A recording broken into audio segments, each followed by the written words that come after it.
രാവിലത്തെ ഞാൻ ഉണ്ടാക്കാൻ പോണത് ഇന്ന് പുട്ട്. ഞാനാണെങ്കിൽ ഓൾമോസ്റ്റ് പുട്ട് ഉണ്ടാക്കുള്ളൂ.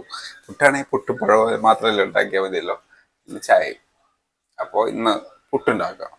സിമ്പിളായിട്ട് ഉണ്ടാക്കും ഞാൻ. ഒരു 10-15 മിനിറ്റ്. അപ്പോൾ ഞാൻ ഫസ്റ്റ് തന്നെ ചെയ്യുന്നത് ഇങ്ങനെയാട്ടോ. ആദ്യം പുട്ടിനുള്ള വെള്ളം വെക്കും. പുട്ട് വെക്കും. പിന്നെ പുട്ട് മിക്സ് ചെയ്യാനുള്ള കുറച്ച് വെള്ളം ഇതിൽ ചൂടാക്കും. പിന്നെ ഞാൻ മെഷർ ചെയ്തെടുക്കുള്ളേ. മെഷർ ചെയ്തെടുക്കുമ്പോൾ ഞാൻ 120 ഗ്രാം 125 ഗ്രാം ഒക്കെ എടുക്കുള്ളൂ പുട്ടുപൊടി. ഇന്നിപ്പോ ചെമ്പ പുട്ടുപൊടി ഉണ്ട് കേട്ടോ. ഡബിൾ ഹോഴ്സിന്റെ ചെമ്പ പുട്ടുപൊടി ഉണ്ട്. ഇത് കുറച്ച് ബാക്കിയുണ്ട്. ഇത് തികയോന്നറിയില്ല. ഇല്ലെങ്കിൽ മറ്റേ സാധാ അജ്മീന്റെ പുട്ടുപൊടിയാണ് ഉള്ളത്. അത് മിക്സ് ചെയ്യും. ചെമ്പ ഒരു 123 ഗ്രാം ഉണ്ട്. എന്നാൽ തന്നെ മതിയായിരിക്കും. എന്നാലും ഒരു കറക്റ്റ് ആകാൻ വേണ്ടി 125 വേണേൽ വൈറ്റ് ഇട്ട് കൊടുക്കും. കുറച്ച് കറക്റ്റ് ആയിരിക്കും. ഒരു കുറ്റി പുട്ട് കറക്റ്റ് ഒരു കുറ്റി പുട്ട് ഞങ്ങളുടെ ഉണ്ടാവും. അപ്പൊ മിക്സ് ചെയ്തിട്ടുണ്ട്. ഇനി തേങ്ങയിട്ട് ഫില്ല് ചെയ്യട്ടെ.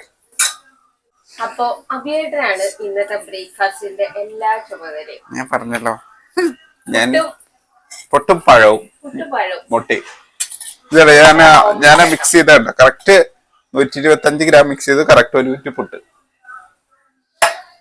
ബാലൻസ് ഒന്നുമില്ല. Correct filling. ഫിനിഷ് ആയിരിക്കുന്നു. അപ്പൊ നോക്കട്ടെ. ഇതിനൊരു 15 മിനിറ്റില് സംഭവം റെഡി. പുട്ട് അങ്ങനെ. അപ്പൊ ഇന്ന് പഴാണ്. പിന്നെ മുട്ട ഓംലേറ്റ് വെക്കും. മുട്ട ഓംലേറ്റ് ഉണ്ടാക്കണം. ഇനിയിപ്പോ കട്ടൻ ചായ വെക്കും. കട്ടൻ ചായ, ഇഞ്ചി ചായ വെക്കും.